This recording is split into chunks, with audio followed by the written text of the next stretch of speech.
Hello everyone, welcome to our YouTube channel Akanksha ji. सब आज के इस वीडियो में हम लोग देखेंगे हमारा क्लास 7 का हिस्ट्री। देखिए क्लास 6 का हमने पूरा हिस्ट्री जो है कंप्लीट कर लिया एनसीईआरटी। अब हम 7th का देखेंगे। हमारा जो पहला चैप्टर है 1000 वर्षों के दौरान हुए परिवर्तनों की पड़ताल। यहाँ से भी क्वेश्चन हमेशा आते हैं और बहुत सारे आते हैं, तो वीडियो को लाइक ज़रूर से करिएगा। आप लोग लाइक नहीं करते हो वीडियो को, ना कमेंट करके बताते हैं कि वीडियो कैसा है या फिर क्या कमी है, ताकि उसमें सुधार की जाए।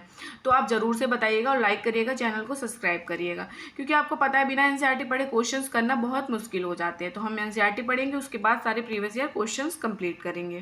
देखिए यहाँ से शुरू होता है। इस पे कह रहा है मानचित्र 1-2 पे नजर डालिए। देखिए मानचित्र पहला जो है ये वाला है। इसको देखो किसने बनाया था। और एक अरब मानचित्र को एक अरब भूगोलवेत्ता अल-इद्रीसी, देखो अरब भूगोलवेत्ता, इनका नाम क्या है, अल-इद्रीसी, अल-इद्रीसी इनका नाम है। इन्होंने ही 1154 में बनाया था। आपसे क्वेश्चन पूछ सकता है कि सबसे पहले मानचित्र किसने बनाया था। अरब भूगोलवेत्ता अल-इद्रीसी ने 1154 में बनाया था। यहाँ जो नक्शा दिया गया उस देखो यहाँ जो नक्शा दिया गया वो उसके द्वारा बनाए गए दुनिया के बड़े मानचित्र का एक हिस्सा है और भारतीय उपमहाद्वीप को दर्शाता है। किसको दर्शाता है? भारतीय उपमहाद्वीप को। फिर मानचित्र 2 आता है। एक फ्रांसीसी मानचित्रकार ने 1720 में इसको बनाया था। दोनों नक्शे एक ही इलाके के हैं, मगर उनमें काफ़ी अंतर है। देखो दोनों नक्शे जो है एक ही इलाके के, लेकिन उनमें काफ़ी अंतर है, क्योंकि देखिए 1154 में बना और ये 1720 में। उस 1154 में चीज़ों के अभाव की होगा ना, कमी होगी, और ये 1720 में बहुत सारी चीज़ें आ गई। देखो पहले कंपेयर करेंगे और अभी में तो कितना चीज़ें डेवलप हो गया, तो एक उसी के अकॉर्डिंग समझिए। दोनों नक्शे एक ही इलाके के, मगर उसमें काफ़ी अंतर है। अल-इद्रीसी के नक्शे में दक्षिण भारत उस जगह है जहाँ हम उत्तर भारत को ढूंढते हैं, और श्रीलंका का द्वीप ऊपर की तरफ है। श्रीलंका देखिए यहाँ पे है ना हमारे भारत के नक्शे में।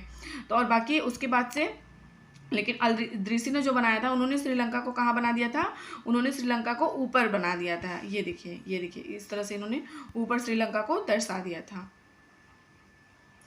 और जगहों के नाम देखो, इन्होंने जगहों के नाम जगहों के नाम क्या क्या था, इन्होंने अरबी में दिए गए हैं। और उनकी मतलब इनको दिखाओ, अरबी तो आता नहीं हमें, उनमें कुछ जाने पहचाने नाम भी हैं, जैसे कि उत्तर प्रदेश का कन्नौज। मानचित्र 2 में पहले के मानचित्र के बनने में लगभग 600 वर्ष बाद ये बनाया गया। इस कालावधि में उपमहाद्वीप के बारे में सूचनाएं काफ़ी बदल गई थी। यह नक्शा हमें ज़्यादा परिचित लगेगा क्योंकि ये पास का है ना। उसमें विशेषकर तटीय इलाकों के बारीक ब्यौरे देखकर आश्चर्य होगा। यूरोप के नाविक तथा व्यापारी अपना समुद्र यात्रा के लिए इस नक्शे का इस्तेमाल किया करते थे। इतनी ही महत्वपूर्ण एक और बात है कि दूसरे युग तक मानचित्र अंकन का विज्ञान भी बहुत बदल गया था। इतिहासकार जब बीते युग की दस्तावेज और नक्शों का लेखन अध्ययन करते हैं तो उनके लिए उन सूचनाओं का, संदर्भों का, उनकी भिन्न भिन्न ऐतिहासिक पृष्ठभूमियों का ध्यान रखना भी जरूरी होता है। नई और पुरानी शब्दावली, इसको देखते हैं। अगर समय के साथ साथ सूचनाओं के संदर्भ बदलते हैं तो भाषा और अर्थों के साथ साथ क्या होता है, मतलब भाषा और अर्थों में भी तो अंतर आता है। ऐतिहासिक अभिलेख कई तरह की भाषाओं में मिलते हैं और ये भाषाएं भी समय के साथ साथ बहुत बदली हैं। उदाहरण के लिए मध्य युग की फारसी आधुनिक फारसी भाषा से भिन्न है। मतलब उदाहरण के लिए जो मध्य युग की फारसी थी और वो अपने अभी आधुनिक युग की फारसी से भिन्न है। ये भिन्नता सिर्फ व्याकरण और शब्द भंडार में ही नहीं आई है, समय के साथ शब्दों के अर्थ भी इसके बदल जाते हैं। उदाहरण के लिए हिंदुस्तान शब्द ही लीजिए। देखो उदाहरण के लिए हिंदुस्तान शब्द ही लीजिए और यहाँ से देखिए क्वेश्चन आना स्टार्ट है। यहाँ से आता है, हम इसे आधुनिक राष्ट्र मतलब भारत के रूप में लेते हैं ना। हम बोलते हैं हिंदुस्तान मतलब हमारा पूरा भारत। 13वीं सदी में जब फारसी इतिहासकार मिनहाज सिराज ने हिंदुस्तान शब्द का प्रयोग किया था तो उसका आशय पंजाब, हरियाणा और गंगा यमुना के बीच स्थित इलाकों से था। बस इतना ही था, पूरे भारत का नहीं था। उसने इस शब्द का राजनीतिक में अर्थ में उन इलाकों का इस्तेमाल किया जो दिल्ली के सुल्तान के अधिकार क्षेत्र में आते थे। सल्तनत के प्रसार के साथ साथ इस शब्द के अंतर्गत आने वाले क्षेत्र भी बढ़ते गए, लेकिन हिंदुस्तान शब्द में दक्षिण भारत का समावेश कभी नहीं हुआ उस टाइम पे। इसके विपरीत 16वीं सदी के आरंभ में बाबर ने हिंदुस्तान शब्द का प्रयोग इस उपमहाद्वीप के भूगोल, पशु पक्षी और यहाँ के निवासियों की संस्कृति का वर्णन करने के लिए किया है। यह प्रयोग 14वीं सदी के कवि अमीर खुसरो द्वारा प्रयुक्त शब्द हिंद के ही कुछ समान था, कुछ मगर जहाँ भारत को एक भौगोलिक और सांस्कृतिक सत्व के रूप में पहचाना जा रहा था, वहाँ हिंदुस्तान शब्द से वे राजनीतिक और राष्ट्रीय अर्थ नहीं जुड़े थे जो हम आज जोड़ते हैं। किसी भी शब्द का प्रयोग करने में इतिहासकारों को बहुत सावधान ही रहना चाहिए, क्योंकि अतीत में उन शब्दों के कुछ अलग ही अर्थ थे। उदाहरण के लिए विदेशी जैसा सीधा साधा शब्द ही लीजिए, हमारे आज के लिए इसका अर्थ होता है एक व्यक्ति जो भारतीय ना हो, लेकिन मध्य युग में हमने देखा ना विदेशी कौन था, एक गाँव से दूसरे गाँव में आने वाला अनजान व्यक्ति को ये लोग विदेशी कहते थे। ऐसे व्यक्ति को हिंदी में परदेशी या फारसी में अजनबी कहा जाता है। इसलिए किसी नगरवासी के लिए वनवासी विदेशी होता था, किंतु एक ही गांव में रहने वाले दो किसान अलग अलग धार्मिक जाति के परंपराओं से जुड़े होने पर भी एक दूसरों के लिए विदेशी नहीं होते थे। इतिहासकार और उनके स्रोत। इतिहासकार किस युग का अध्ययन करते हैं। देखो, इतिहासकार जो होते हैं ना, किसी भी युग का अध्ययन करते हैं और उनकी खोज की प्रकृति जो होती है उसको देखते हैं। इसे देखते हुए अलग अलग तरह के स्रोतों का सहारा लेते हैं। उदाहरण के लिए पिछले साल आपने गुप्त वंश के शासकों और हर्षवर्धन के बारे में पढ़ा है, जैसे कि हमने क्लास 6 में पढ़ा है। इस पुस्तक में हमने मोटे तौर पर 700 से लेकर 1750 ईस्वी तक लगभग 1000 वर्षों के बारे में हम पढ़ेंगे। इस काल के अध्ययन के लिए इतिहासकार जिन स्रोतों का प्रयोग करते हैं उनमें आपको बहुत सी बातें ऐसी मिलेंगी जो पिछले युग से वैसी ही चली आ रही। इतिहासकार इस काल के बारे में सूचना इकट्ठी करने के लिए अभी भी सिक्का, शिलालेख, स्थापत्य कला मतलब भवन निर्माण कला जिनको बोलते हैं, तथा लिखित सामग्री पर निर्भर करते हैं, और कुछ बातें पहले से काफ़ी भिन्न भी हैं। इस युग में प्रमाणिक लिखित सामग्री की व्याख्या मतलब संख्या और विविधता आश्चर्यजनक रूप में बढ़ गई। इसके आगे इतिहासकार सूचनाओं के दूसरे प्रकार के स्रोतों का इस्तेमाल धीरे धीरे इन्होंने क्या कर दिया है, धीरे धीरे इसको करने लगे। इस समय के दौरान कागज क्रमशः सस्ता हो गया था। कागज जो था इसका आविष्कार कहाँ पे हुआ था, चीन में। तो इस टाइम पे ये जो था एक टाइम पे बहुत महंगा था, जो चीन ने छुपा के रखा था बहुत दिन तक, फिर बाद में आया ये पूरे मतलब एशिया वगैरह में। तो कागज जो था इतना होने लगा इसका मतलब व्यापार कि ये सस्ता हो गया, बड़े पैमाने पर उपलब्ध भी होने लगा। लोक धर्म ग्रंथ, शासकों के वृत्तांत, संतों के लेखक तथा उपदेश, अर्जियां, अदालतें, दस्तावेज, हिसाब, करों के खाते आदि लिखने का में इसका प्रयोग करने लगे, जहां पहले के लोग पांडुलिपियां में करते थे। धनी व्यक्ति, शासक, जन, मठ तथा मंदिर पांडुलिपियां एकत्रित किया करते थे। इन पांडुलिपियों को पुस्तकालय तथा अभिलेखागार में रखा जाता है। इन पांडुलिपियों तथा दस्तावेजों से इतिहासकारों को बहुत सी सारी विस्तृत जानकारी मिलती है, मगर साथ ही इनका उपयोग जो है वो बहुत कठिन है। उन दिनों क्या था, छापे खाना तो था नहीं, इसलिए लिपि क्या नकल हाथ से ही पांडुलिपि की प्रतिकृति बनाते थे। अगर आपने कभी कभी किसी मित्र के गृह कार्य की नकल उतारी है तो आप जानते होंगे कि यह काम आसान नहीं होता है। नकल मारना भी, नकल के लिए भी कहा जाता है अकल चाहिए होता है। कभी कभी आपको अपने मित्र की लिखावट समझ में नहीं आती होगी और आपको मजबूर होकर उसी अंदाज में लिखना पड़ता होगा। मैंने तो बहुत ऐसे लिखा है हिंदी में, समझे नहीं पाता था कि आपको लिख रहा है दोस्त। आपके और आपके मित्र में जो मतलब कि हम कॉपी करके लिखते हैं उसमें कुछ अंतर तो आ ही जाते होंगे। पांडुलिपि की प्रतिलिपि बनाने में भी कुछ यही होता था, मतलब कि जो सेम होते थे अगर उसका प्रतिलिपि बनाया जाता था थोड़ा बहुत तो अंतर आ ही जाता था। प्रतिलिपियां बनाते हुए लिपि छोटे मोटे फेर बदल कर चलते थे। कहीं कहीं कोई शब्द, कहीं कोई वाक्य, मतलब कहीं पे वो शब्द को चेंज कर देते थे तो कहीं पे सेंटेंस यानी वाक्य को चेंज कर देते थे। हर सदी प्रतिलिपियों की भी प्रतिलिपि बनती रही। अंततः एक मूल ग्रंथ की भिन्न भिन्न प्रतिलिपियां एक दूसरे से बहुत अलग हो गई, मतलब जिसकी बहुत सारी प्रतिलिपियां अलग अलग बनती जाएंगी तो वो तो अलग हो ही जाएंगी। इससे बड़ी गंभीर समस्या उत्पन्न हो गई, क्योंकि आज हमें लेखक की मूल पांडुलिपि शायद ही कहीं मिलती है। हमें बाद के लिपिकों द्वारा बनाई गई प्रतिलिपियां पर ही पूरी तरह निर्भर रहना पड़ता है। जो मतलब पहले का था पांडुलिपि में जो भी लिखा था लेखन, वो तो हमें मिला नहीं है। बाद में जो दोबारा बनाया गया लिपिकों ने इसको लिखा है, हम उसी पे निर्भर है पूरी तरह से। इसलिए इस बात का अंदाजा लगाने की कि मूलतः लेखक ने क्या लिखा था, इतिहासकारों को एक ग्रंथ की विभिन्न प्रतिलिपियों का अध्ययन करना पड़ता है। कई बार लेखक स्वयं भी समय समय पर अपने मूल वृत्तांत में संशोधन करते रहते थे। 14वीं शताब्दी के इतिहासकार जियाउद्दीन बर्नी ने अपना वृत्तांत में पहली बार 1356 में और दूसरी बार इसके 2 वर्ष बाद में लिखा था। इन्होंने 2 बार लिखा था 14वीं शताब्दी में। कौन है? जियाउद्दीन बर्नी ने। और इन्होंने दोनों में अंतर है, लेकिन 1971 तक के इतिहासकारों को पहली बार वाले वृत्तांत की जानकारी ही नहीं थी। यह पुस्तकालयों के विशाल संग्रहों में कहीं दबा पड़ा था, ये बाद में मिला। 1971 तक इन लोगों को पता ही नहीं था जो पहला इन्होंने लिखा था 1356 में, दूसरा वाला इनको मिला था। नए सामाजिक और राजनीतिक समूह। सन 700 से लेकर 1750 के बीच 1000 वर्षों का अध्ययन इतिहासकारों के आगे भारी चुनौती रखता है, मुख्य रूप से इसलिए कि पूरे काल में बड़े बड़े पैमाने पर उनके अनेक तरह के परिवर्तन हुए। मतलब कि लेके 700 से लेकर 1750 के बीच में मतलब जो अध्ययन करते थे इतिहासकार, उनके लिए बहुत ज़्यादा चुनौती था, क्योंकि ये मुख्य रूप से इसलिए क्योंकि पूरे काल में बड़े पैमाने पर अनेक तरह के परिवर्तन हुए। इस काल में अलग अलग समय पर नई नई प्रौद्योगिकी के दर्शन हुए, जैसे सिंचाई में रहट, याद रखिएगा सिंचाई में का यूज होता था रहट, कताई में चरखे और युद्ध में अग्नास्त्र मतलब बारूद वाले हथियार का इस्तेमाल होने लगा था।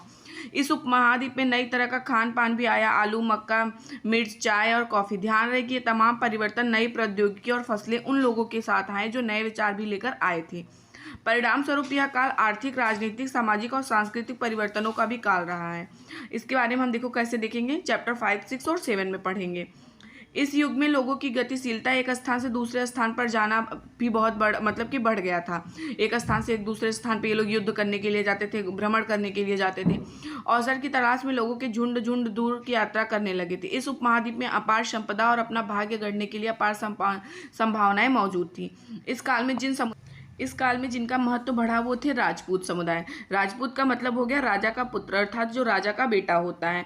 8वीं से 14वीं सदी के बीच यह नाम आमतौर पर योद्धाओं के उस समूह के लिए प्रयुक्त होता था जो क्षत्रिय वर्ण होने का दावा करते थे। देखो हमने पढ़ा है 8वीं से लेकर 14वीं सदी के बीच में ये जो राजपूत होते थे ये खुद को योद्धा मानते थे और ये उस वर्ण में आते थे जो क्षत्रिय वर्ण का, क्योंकि हमारे जो थे वर्ण वो बटे हुए थे 4 में। राजपूत शब्द के अंतर्गत केवल राजा और सामंत वर्ग ही नहीं बल्कि वे सेनापति और सैनिक भी आते थे जो पूरे महाद्वीप में अलग अलग शासकों की सेनाओं में सेवारत थे। कवि और चारण राजपूतों की आचार संहिता प्रबल पराक्रम और स्वामी भक्ति का गुणगान करते थे। इस युग में राजनीतिक दृष्टि से महत्व हासिल करने का अवसर लाभ, मराठा, सिख, जाट, अहोम और कायस्थ मतलब मुख्य लिपिक और मुंशी जो थे कार्य करने वाली जातियां थी आदि समूहों ने भी उठाया था। ये सारे जो जाति थी ये लोग भी लिपिक थे। इस पूरे काल के दौरान क्रमशः जंगलों की कटाई हो रही थी और खेती का इलाका बढ़ता जा रहा था। कुछ क्षेत्रों में यह परिवर्तन अन्य क्षेत्रों की अपेक्षा अधिक तेजी से और पूरे तौर पे हुआ। पर्यावरण में परिवर्तन के कारण देखो, पर्यावरण में जो परिवर्तन हुआ था कारण वनवासियों को मजबूर होकर अपना स्थान छोड़ना पड़ा। कुछ और वनवासी जमीन की जुताई करने लगे और कृषक बन गए। कृषकों की ये नए समूह क्षेत्रीय बाजार, मुखियाओं, पुजारियों, मठों और मंदिरों से प्रभावित होने लगे। वे बड़े और जटिल समाजों के अंग बन गए। उन्हें कर चुकाने पड़ते थे और स्थानीय मालिकों वर्ग की बेगारी करनी पड़ती थी, मतलब मजदूरी करनी पड़ती थी। परिणाम स्वरूप किसानों के बीच आर्थिक और सामाजिक अंतर उभरने लगे। कुछ के पास ज़्यादा उपजाऊ जमीन होती थी तो कुछ लोग मवेशी पालते थे और कुछ लोग खेती से खाली समय में दस्तकारी आदि का कुछ काम कर लेते थे। जैसे जैसे समाज में अंतर बढ़ने लगा लोग जाति और उपजातियों में बढ़ते जाने लगे। उनकी पृष्ठभूमि और व्यवसाय के आधार पर उन्हें समाज में ऊंच या नीच का दर्जा दिया जाने लगा। जैसे कि जो काम वगैरह करते हैं, किसानी वगैरह करते होंगे, मतलब कि सेवा वगैरह करते हैं, उनके उदास वगैरह बना दिए। जो रक्षा करते होंगे उनको क्षत्रिय वगैरह, इस तरह से इन्होंने बांट दिया था। ये दर्जे अस्थायी नहीं थे, मतलब ये अस्थायी नहीं थे। किसी जाति विशेष के सदस्यों के हाथ में कितनी सत्ता, प्रभाव और संसाधनों का नियंत्रण है, इसके आधार पर उसके दर्जे बदलते रहते थे। मतलब किसके पास कितना पैसा बदलता रहता है। एक ही जाति का किसी क्षेत्र में कोई दर्जा हो सकता था और किसी अन्य क्षेत्र में कोई और भी हो सकता था। अपने सदस्यों के व्यवहार का नियंत्रण करने के लिए जातियां स्वयं अपने अपने नियम बनाती थी। इन नियमों का पालन जाति के बड़े बुजुर्गों की एक सभा करवाती थी, जिसे कुछ इलाकों में जाति पंचायत कहा जाता था। कुछ इलाकों में क्या कहा जाता था, इसको जाति पंचायत कहा जाता था। लेकिन जातियों को अपने निवास के गाँव के रिवाजों का पालन भी करना पड़ता था। इसके अलावा कई गाँवों पर मुखियाओं का शासन होता था। मिल मिलाकर वो किसी राज्य की एक छोटी इकाई भर होती थी। क्षेत्र और साम्राज्य देखते हैं। चोल देखो, अभी हम इनके बारे में चैप्टर 2 में पढ़ेंगे और तुगलक चैप्टर 3 में पढ़ेंगे और मुगल इनके बारे में हम चैप्टर 4 में पढ़ेंगे। बड़े बड़े राज्यों के अंतर्गत कई सारे क्षेत्र आते थे। दिल्ली के सुल्तान गयासुद्दीन बलबन 1266 से लेकर 1287 की प्रशंसा में एक संस्कृत प्रशस्ति का उदाहरण के लिए इन्होंने लिखवाया था। यह हम चैप्टर 2 में पढ़ेंगे। में एक विशाल साम्राज्य का शासक बताया गया है, बलबन को बताया गया है एक विशाल साम्राज्य का शासक संस्कृति प्रशस्ति में, और जो पूर्व में बंगाल मतलब गौड़ से लेकर पश्चिम अफगानिस्तान की गजनी तक फैला हुआ था, ये याद रखिएगा, और जिसमें संपूर्ण दक्षिण भारत मतलब द्रविड़ भी आ जाता था। गौड़ आंध्र प्रदेश, केरल, कर्नाटक, महाराष्ट्र और गुजरात आदि भिन्न भिन्न क्षेत्रों के लोग उनकी सेना के आगे क्या करते थे, पलायन कर जाते थे। इतिहासकार विजय अभियान के इन दावों को अतिशयोक्तिपूर्ण मानते हैं। साथ ही वो ये समझने की कोशिश में भी लगे रहते हैं कि शासक लोग इस उपमहाद्वीप के भिन्न भिन्न भागों पर अधिकार का उल्लेख क्यों करते रहते थे। सन 700 से तक कई क्षेत्रों में अपने अपने भौगोलिक आयाम तय हो चुके थे और उनकी अपनी भाषा तथा सांस्कृतिक विशेषताएं स्पष्ट हो गई थी। अध्याय 9 में आपको इनके बारे में और अधिक जानकारी मिलेंगी। ये क्षेत्र विशेष शासक राजवंशों से भी जुड़ गए थे।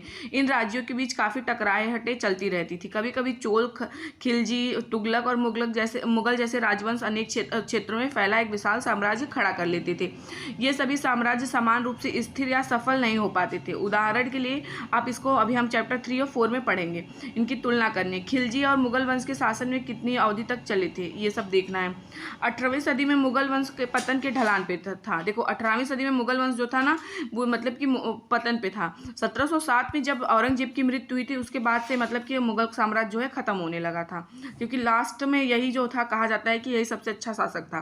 फलस्वरूप क्षेत्रीय राज्य फिर से उभरने लगे, लेकिन वर्षों से जो सर्व क्षेत्रीय साम्राज्यों का शासन चल रहा था, उससे क्षेत्रों की प्रकृति बदल गई थी। उन पर कई छोटे बड़े राज्यों का शासन चलता रहता था। उन राज्यों की बहुत सी बातें इस उपमहाद्वीप के अधिकतर भाग पर फैले इन क्षेत्रों को विरासत में मिली थी। इस तथ्य का पता हमें उन परंपराओं से लगता है जो इन क्षेत्रों में उभरी थी। इन परंपराओं में कुछ एक दूसरे से भिन्न और कुछ एक समान है। ऐसी परंपराएं हमें प्रशासन, अर्थव्यवस्था के प्रबंध, उच्च संस्कृत तथा भाषा के संदर्भ में मिलती हैं। सन 700 से लेकर 1750 के बीच के 1000 वर्षों में इन विभिन्न क्षेत्रों की प्रकृति एक दूसरे से कटकर अलग ही नहीं पनपी थी। हालांकि उनके चरित्र की अपनी विशेषताएं बनी रहती थी, मगर समन्वय की सर्व क्षेत्रीय ताकतों का प्रभाव भी उन पर पड़ा था। पुराने और नए धर्म में देखते हैं हम लोग, इतिहास के जिन हजारों वर्षों की पड़ताल हम कर रहे हैं, इनके दौरान धार्मिक परंपराओं में कई बड़े परिवर्तन आए। दैविक तत्व में लोगों की आस्था कभी कभी बिल्कुल ही व्यक्तित्व स्तर पर होती थी, मगर आमतौर पर इस आस्था का स्वरूप सामूहिक होता था। जैसे देखो, व्यक्तित्व मतलब कोई भगवान को अकेले मान रहा है, और कुछ टाइम पे जैसे आप सामूहिक में आप पूजा वगैरह कर रहे हैं। किसी दैविक तत्व में सामूहिक आस्था यानी धर्म, प्राय स्थानीय समुदाय के समाज और आर्थिक संगठन से संबंधित होती थी। जैसे जैसे इन समुदाय का सामाजिक संसार बदलता गया, वैसे वैसे इनकी आस्थाओं में भी परिवर्तन जो था वो आता गया। आज हम जिसे हिंदू धर्म कहते हैं, उसमें भी इस युग में महत्वपूर्ण बदलाव। इन परिवर्तनों में कुछ नए देवी देवताओं की पूजा, राजाओं द्वारा मंदिरों का निर्माण, समाज में पुरोहितों के रूप में ब्राह्मणों का महत्व बढ़ता तथा बढ़ती सत्ता आदि हैं। संस्कृत ग्रंथों के ज्ञान के कारण समाज में ब्राह्मणों का बड़ा आदर होता था। इनके संरक्षक थे। ये मतलब कि कहा जाता है कि ब्राह्मण जो थे ना, ये संस्कृत वगैरह के संरक्षक थे। नए नए शासक जो स्वयं प्रतिष्ठा की चाह में थे, वो क्या करते थे, ब्राह्मण की रक्षा करते थे। तो ब्राह्मण जो थे उनको मतलब कि अच्छी अच्छी शिक्षाएं देते थे। इन संरक्षकों का समर्थन होने के कारण समाज में इनका दबदबा भी बढ़ता गया। इस युग में एक महत्वपूर्ण परिवर्तन, देखो इस युग में एक महत्वपूर्ण परिवर्तन भक्ति की अवधारणा के रूप में आया। इसमें ईश्वर की कल्पना एक ऐसे प्रेमल इष्ट देवी देवता के रूप में की गई थी जिस तक पुजारियों के विशद कर्मकांड के बिना भक्त स्वयं पहुंच सके। इस विषय में तुम साथ ही दूसरी परंपराओं के बारे में हम चैप्टर 8 में पढ़ेंगे। यही वह युग था जिसमें इस उपमहाद्वीप में नए धर्मों का भी आगमन हुआ। कुरान शरीफ का संदेश भारत में पहले 7वीं सदी में व्यापारी और अप्रवासियों के जरिए पहुंचा। मुसलमान कुरान शरीफ को अपना धर्म ग्रंथ मानते हैं, केवल एक ईश्वर, एक अल्लाह की सत्ता को स्वीकार करते हैं। यहाँ से क्वेश्चन आता है, मुसलमान किसको मानते हैं अपना धर्म ग्रंथ? कुरान शरीफ को, और वो सिर्फ एक ईश्वर, एक अल्लाह में मतलब कि विश्वास करते हैं, जिसका प्रेम, करुणा, उदारता अपने आस्था में रखने वालों हर व्यक्ति को गले लगाता है, चाहे उस व्यक्ति की सामाजिक पृष्ठभूमि कुछ भी रही हो। कई शासक इस्लाम और इसके विद्वान धर्मशास्त्रियों और न्यायशास्त्रियों अर्थात उलेमा को संरक्षण देते थे। हिंदू धर्म की ही भांति इस्लाम के अनुयायी भी अपने धर्म की अलग अलग तरह से व्याख्या करते थे। मुसलमानों में कुछ शिया थे जो पैगंबर साहब के दामाद अली को मुसलमानों के विधि सम्मत नेता मानते थे, और कुछ सुन्नी थे जो खलीफाओं के प्रभुत्व को स्वीकार करते थे। इस्लाम के आरंभिक दौर में इस धर्म का नेतृत्व करने वाले खलीफा कहलाते थे, और आगे भी इनकी परंपरा चलती रही। इस्लामी न्याय सिद्धांत, विशेषकर भारत में हनफी और सफ़ी ऐसे सिद्धांत है। याद रखिएगा कौन कौन से सिद्धांत हैं? हनफी और सफ़ी सिद्धांत। ये कहाँ पे हैं? विशेषकर अपने भारत में। कि विभिन्न परंपराओं में भी कई महत्वपूर्ण अंतर रहे हैं। ऐसे ही धर्म सिद्धांतों तथा रहस्यवादी विचारों को लेकर विभिन्नताएं देखने को मिलती हैं। समय और कालखंडों पर विचार। इतिहासकार समय को केवल घड़ी या कैलेंडर की तरह नहीं देखते, यानी कि केवल घंटे या दिन, वर्षों के बीतने के रूप में नहीं देखते। उनका नजरिया यह है कि समय सामाजिक और आर्थिक संगठन में आने वाले परिवर्तनों को झलकाता है।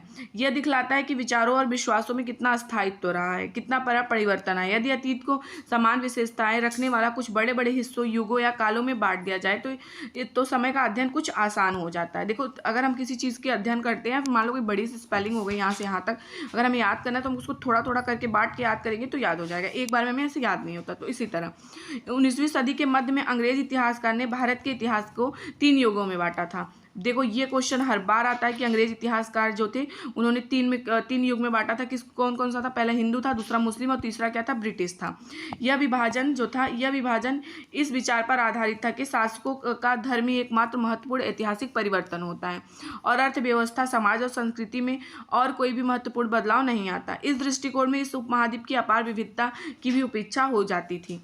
इस काल विभाजन को आज बहुत कम इतिहासकार ही स्वीकार करते हैं। अधिकतर इतिहासकार आर्थिक और सामाजिक कारकों के आधार पर ही अतीत के विभिन्न कालखंडों की विशेषताएं तय करते हैं। पिछले साल आपने जो इतिहास पढ़े थे उसमें प्राचीन समाजों के कई प्रकार का समावेश था, जैसे शिकारी संग्रह, प्रारंभिक दौर, कृषि कर्मी, शहरों और गाँव के निवासी, प्रारंभिक दौर के राज्य, साम्राज्य। इस साल आप जो इतिहास पढ़ेंगे उसे प्रायः मध्यकालीन इतिहास कहा जाता है। इसमें आपको कृषक, देखो पहले 6 में एंशियंट हिस्ट्री था, इस तरह से देख लीजिएगा, समझ लीजिएगा। और उसके बाद जो आता है 7th में हमारा मेडोल हिस्ट्री हो जाता है और उसके बाद जो आता है 8th में हमारा मॉडर्न हिस्ट्री हो जाता है। इस तरह से इनको कालखंड में बांटा गया है।